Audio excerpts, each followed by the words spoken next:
et du Fils et du Saint-Esprit. Amen. Le bien de mon Père, bonjour, bienvenue en ce jour de mercredi de la deuxième semaine du temps de Carême.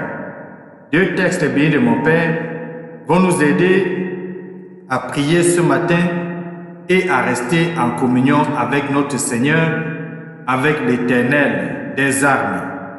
D'abord, la lecture du livre du prophète Jérémie au chapitre 18, les versets 18 à 20, où nous allons voir un peu les lamentations de Jérémie qui se plaint dans sa prière auprès de Dieu pour que le Seigneur se souvienne de lui, pour que le Seigneur le délivre des attaques, des complots de ceux qui complotent contre lui. Eh bien, mon Père, c'est ainsi que dans notre vie de tous les jours, quelle que soit notre responsabilité, nous faisons l'objet des attaques et des complots de nos frères, de nos amis, de nos connaissances, de nos collègues, et cela même dans l'Église. Ensuite, nous allons lire l'Évangile de Jésus-Christ selon Saint Matthieu au chapitre 20, les versets 17 à 28, où Jésus non seulement va commencer à parler de la mort qu'il va vivre, il va parler de sa condamnation à Jérusalem, mais nous allons voir la mère de Zébédée qui va venir intercéder pour obtenir les faveurs pour ses enfants.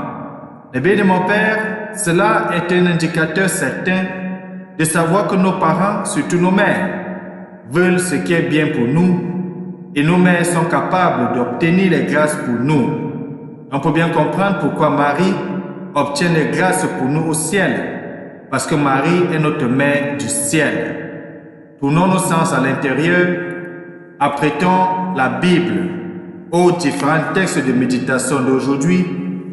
Frères et sœurs, les biens de mon Père, bienvenue. Voici que s'ouvrent pour le roi les portes de la ville. Hosanna, béni sois-tu Seigneur. Pourquoi fermerez-vous sur moi la pierre du tombeau? Dans le jardin, Dieu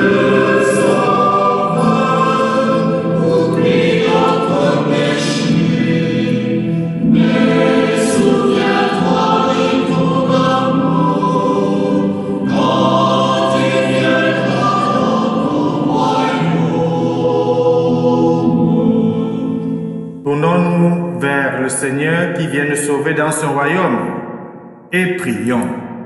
Donne à ta famille, Seigneur, de progresser en faisant toujours ce qui est bon.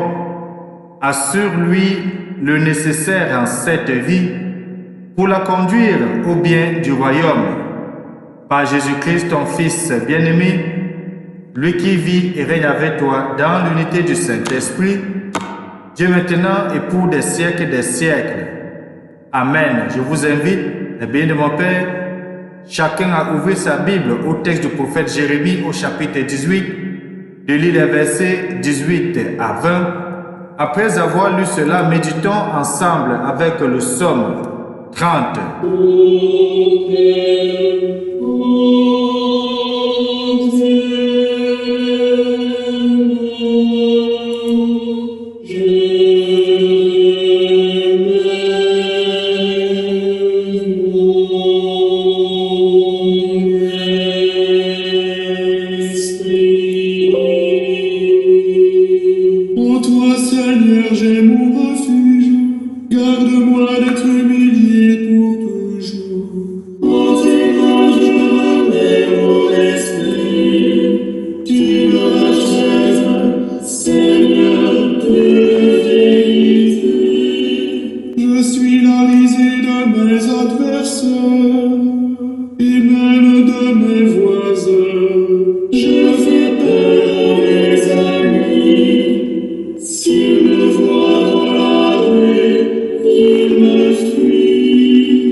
It's like all the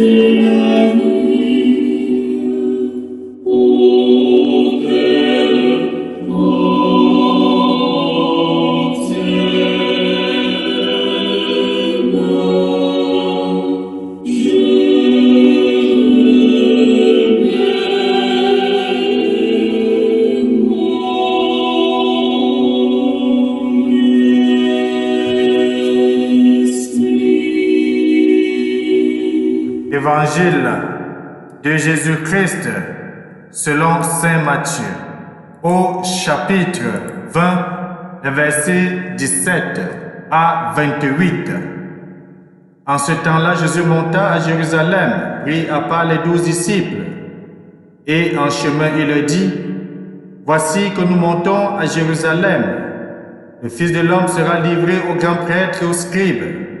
Ils le condamneront à mort et le livreront aux mains païennes et aux nations païennes, pour qu'elles se moquent de lui, le flagellent et le crucifient. Le troisième jour, il ressuscitera. » Alors, la mère des fils de Zébédée s'approcha de Jésus avec ses fils Jacques et Jean, et elle se prosterna pour lui faire une demande.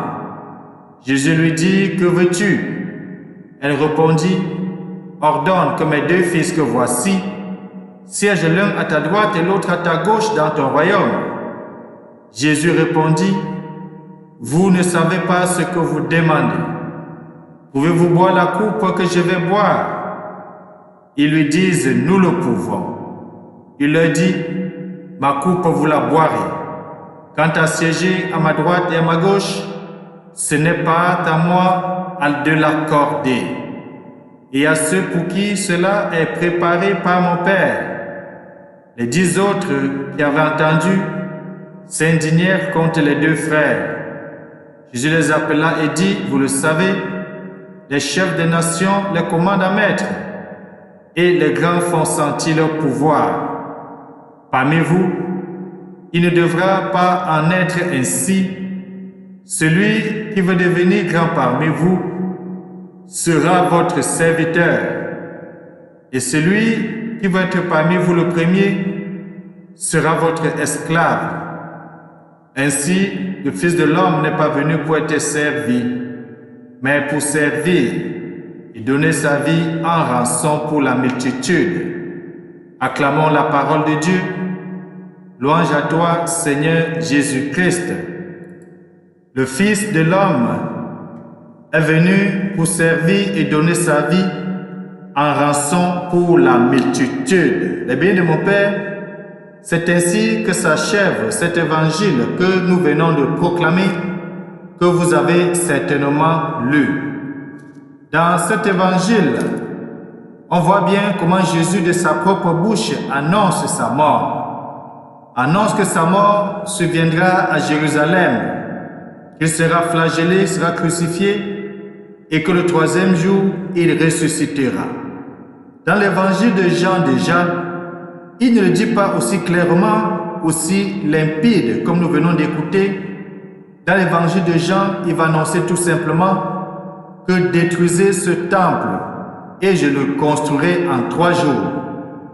Les biens de mon Père, cela va donner beaucoup d'interprétations, mais l'évangéliste va dire c'est après la résurrection que les apôtres ont compris que le temple qu'il s'agissait, c'était le corps du Christ.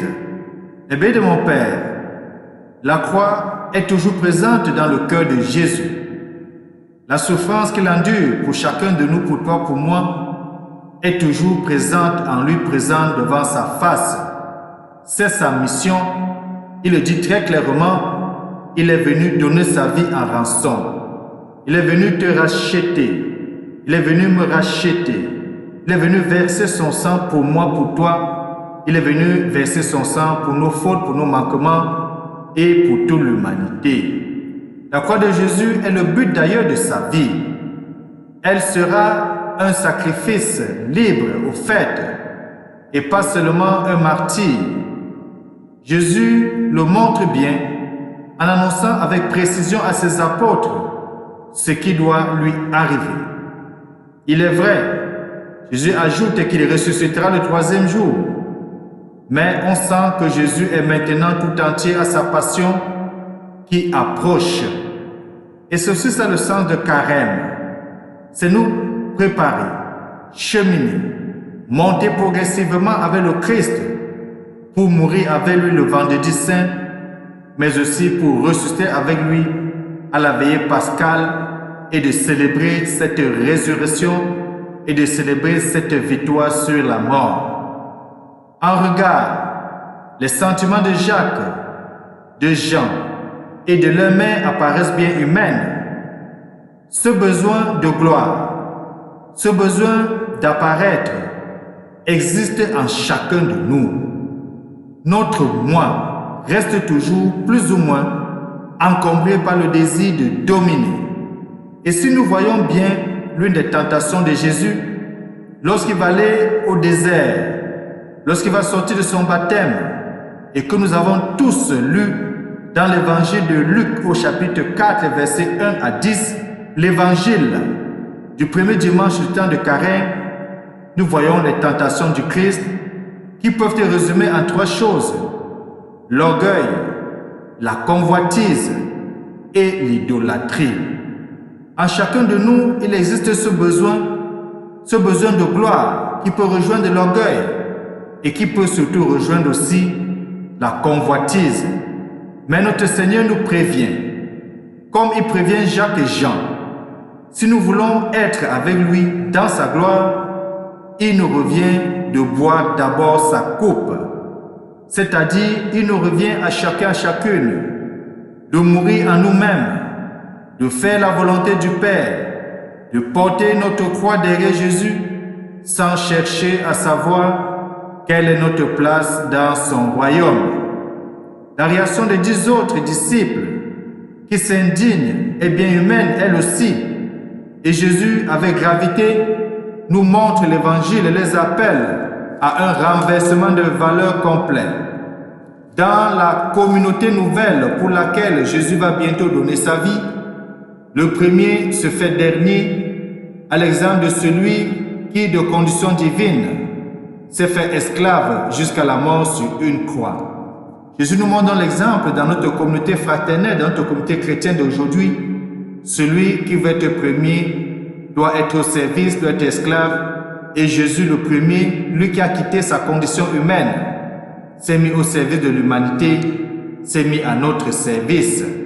Et c'est pour ça que dans l'Église, le pape appelé le serviteur des serviteurs. Il n'est pas vu comme le premier chrétien, le premier catholique, celui qui est au-dessus des chrétiens, des évêques, etc. Non, il est vu comme celui qui préside à la collégialité épiscopale avec ses frères évêques à travers le monde, de diriger l'Église de Jésus-Christ. Il se voit comme celui qui est au service du peuple de Dieu pour conduire ce peuple vers le salut.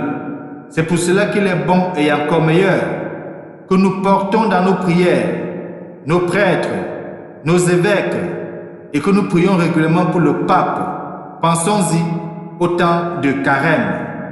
Et que notre puissant nous bénisse et nous garde, lui qui est Père, Fils et Saint-Esprit. Amen. Bonne journée.